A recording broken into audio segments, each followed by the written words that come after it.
American people have spoken, and they have spoken clearly.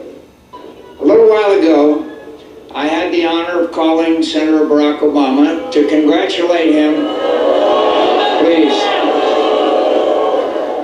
to congratulate him on being elected the next president of the country that we both love. In a contest as long and difficult as this campaign has been, his success alone commands my respect for his ability and perseverance. But that he managed to do so by inspiring the hopes of so many millions of Americans who had once wrongly believed that they had little at stake or little influence in the election of an American president is something I deeply admire and commend him for achieving. This is an historic election, and I recognize the special significance it has for African Americans and for the special pride that must be theirs tonight. I've always believed that America offers opportunities to all who have the industry and will to seize it. Senator Obama believes that too. But we both recognize that though we have come a long way from the old injustices that once stained our nation's reputation and denied some Americans the full blessings of American citizenship, the memory of them still had the power to wound. A century ago, President Theodore Roosevelt's invitation of Booker T. Washington to dine at the White House was taken as an outrage in many quarters. America today is a world away from the cruel and prideful bigotry of that time.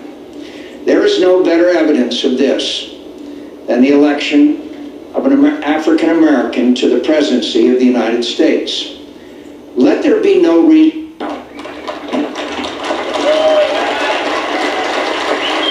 Let there be no reason now for any American to fail to cherish their citizenship in this, the greatest nation on earth.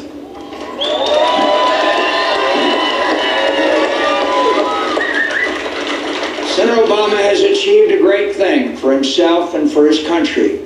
I applaud him for it and offer him my sincere sympathy that his beloved grandmother did not live to see this day.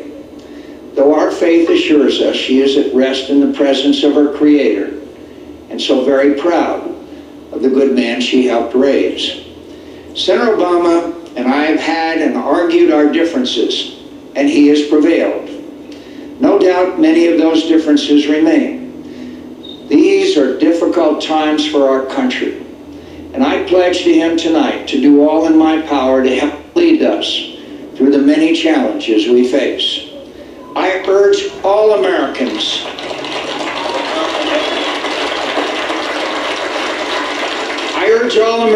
who supported me to join me in not just congratulating him, but offering our next president our goodwill and earnest effort to find ways to come together, to find the necessary compromises to bridge our differences, restore our prosperity, defend our security in a dangerous world, and leave our children and grandchildren a stronger, better country than we inherited. Whatever our differences, we are fellow Americans. And please believe me when I say, no association has ever meant more to me than that.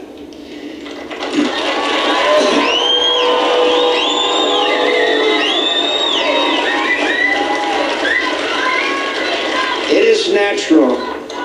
It's natural tonight to feel some disappointment. But tomorrow, we must move beyond it and work together to get our country moving again. We fought as hard as we could. And though we fell short, the failure is mine, not yours.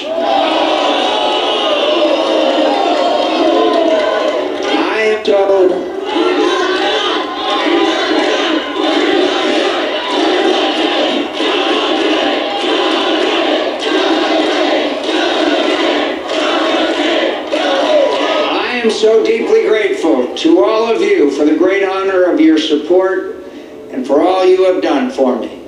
I wish the outcome had been different, my friends, The road was a difficult one from the outset, but your support and friendship never wavered. I cannot adequately express how deeply indebted I am to you. I'm especially grateful to my wife, Cindy, my children, my dear mother,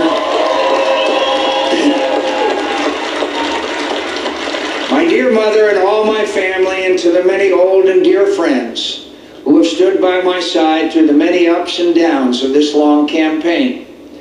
I have always been a fortunate man, and never more so for the love and encouragement you have given me. You know, campaigns are often harder on a candidate's family than on the candidate, and that's been true in this campaign. All I can offer in compensation is my love and gratitude and the promise of more peaceful years ahead. I am also, of course, very thankful to Governor Sarah Palin, one of the best campaigners I've ever seen.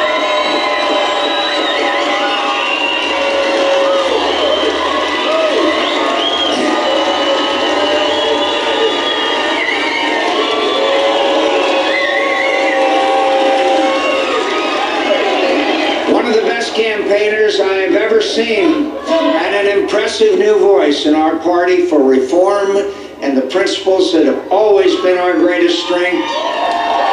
Her husband Todd and their 5 beautiful children,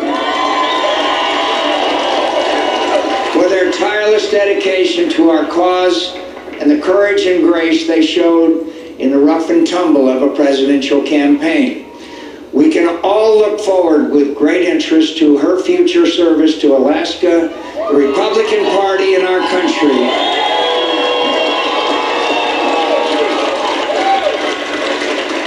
To all my campaign comrades, from Rick and Steve Schmidt and Mark Salter, to every last volunteer who fought so hard and valiantly, month after month, in what at times seemed to be the most challenged campaign in modern times.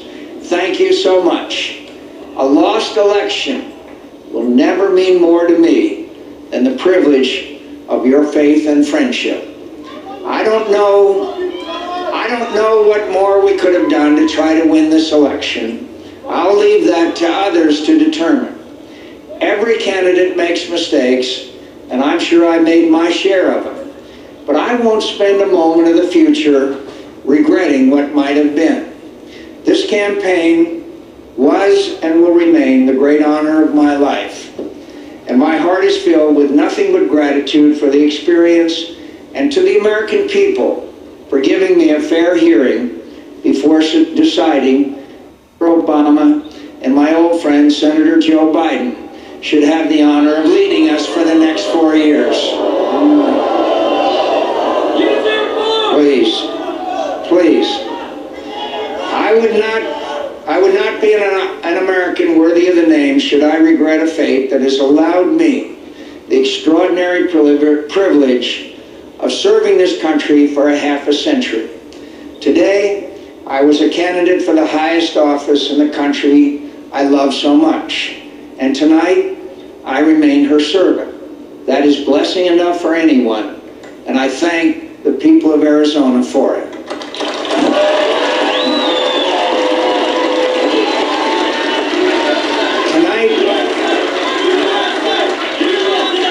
Tonight, more than any night, I hold in my heart nothing but love for this country and for all its citizens. Whether they supported me or Senator Obama, I wish Godspeed to the man who was my former opponent and will be my president. And I call on all Americans, as I have often in this campaign, to not despair of our present difficulties, but to believe always in the promise and greatness of America, because nothing is inevitable here. Americans never quit. We never surrender. We never hide from history. We make history. Thank you, and God bless you, and God bless America.